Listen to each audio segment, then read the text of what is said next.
भारत के chief justice आदरणीय भूषण जी, इनके ऊपर जो जूता फेंका है उसका सर्वप्रथम मैं निषेध करती हूँ। भारतीय राज्य घटना डॉक्टर बाबा साहेब आम्बेडकर ने सर्वसमावेशक लिख के जनता को सुपुर्द की है। भारतीय संविधान यह सबको समान संधि देती है, पर कुछ लोग कानून हाथ में लिए हुए ऐसा बर्ताव करते हैं कि भारत के लिए वो बर्ताव शर्मिंदा है। तो उससे देश में अराजकता फैल सकती है। ये करने का ये देश में किसी को भी अधिकार नहीं है। मैं सबको निवेदन करूंगी कि अपने जो प्रश्न है, जो आपको कहना है, वो सनदशील मार्ग से और शांतता से अपने प्रश्न रखेंगे। ऐसा मैं सभी को विनती करती हूँ। सबका मंगल हो, सबका मंगल हो, सबका मंगल हो। कल जो सुप्रीम कोर्ट में chief justice of India Bhushan ji Gavai पर एक अटैक हुआ है, एक हमला हुआ है। ये जो हमला हुआ है ये पर्सनल लेवल पे डेफिनेटली नहीं है। ये जो हमला है हमारे संविधान, हमारे कॉन्स्टिट्यूशन का हमला है।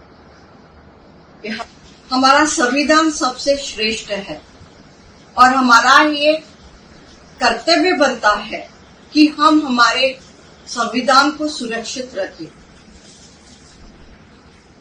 हम कॉन्स्टिट्यूशनल राइट्स, हमारे देश के कॉन्स्टिट्यूशनल राइट्स को प्रोटेक्ट करें। ये सिर्फ हमारे लिए नहीं, पर जो फ्यूचर जनरेशन आने वाली है, जो नेक्स्ट पीढ़ी आने वाली है, उनको हमको एक सुरक्षित भारत देना है। मैं बस आपको बहुत विनती करती हूँ और आपसे प्रार्थना करती हूँ, गुजारिश करती हूँ कि जो भी हम आवाज उठाएंगे या जो भी हम अभी काम करेंगे अपने कॉन्स्टिट्यूशन के लिए, वो बाबा साहेब ने दी हुई कॉन्स्टिट्यूशनल फ्रेम में ही आधारित हो। जैसे बाबा साहेब ने कहा है, educate, unite and educate. Bharat के चीफ जस्टिस आदरणीय भूषण जी, इनके ऊपर जो जूता फेंका है उसका सर्वप्रथम मैं निषेध करती हूँ। भारतीय राज्य घटना डॉक्टर बाबा साहेब आम्बेडकर ने सर्वसमावेशक लिख के जनता को सुपुर्द की है।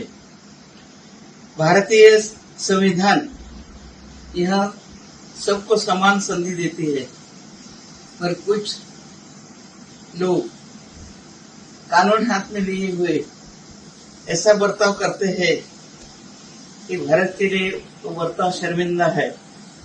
तो उससे देश में अराजकता फैल सकती है। ये करने का ये देश में किसी को भी अधिकार नहीं है। मैं सबको निवेदन करूंगी कि अपने जो प्रश्न है, जो आपको कहना है, वो सनदशील मार्ग से और शांतता से अपने प्रश्न रखेंगे। ऐसा मैं सभी को विनती करती हूँ। सबका मंगल हो, सबका मंगल हो, सबका मंगल हो। कल जो सुप्रीम कोर्ट में chief justice of India Bhushan ji Gavai पर एक अटैक हुआ है, एक हमला हुआ है। ये जो हमला हुआ है ये पर्सनल लेवल पे डेफिनेटली नहीं है। ये जो हमला है हमारे संविधान, हमारे कॉन्स्टिट्यूशन का हमला है। हमारा संविधान सबसे श्रेष्ठ है और हमारा ये कर्तव्य बनता है कि हम हमारे संविधान को सुरक्षित रखें। हम कॉन्स्टिट्यूशनल राइट्स, हमारे देश के कॉन्स्टिट्यूशनल राइट्स को प्रोटेक्ट करें। ये सिर्फ हमारे लिए नहीं, पर जो फ्यूचर जनरेशन आने वाली है, जो नेक्स्ट पीढ़ी आने वाली है, उनको हमको एक सुरक्षित भारत देना है। मैं बस आपको बहुत विनती करती हूँ और आपसे प्रार्थना करती हूँ, गुजारिश करती हूँ कि जो भी हम आवाज उठाएंगे या जो भी हम अभी काम करेंगे अपने कॉन्स्टिट्यूशन के लिए, वो बाबा साहेब ने दी हुई कॉन्स्टिट्यूशनल फ्रेम में ही आधारित हो। जैसे बाबा साहेब ने कहा है, एजुकेट, यूनाइट एंड एजुकेट।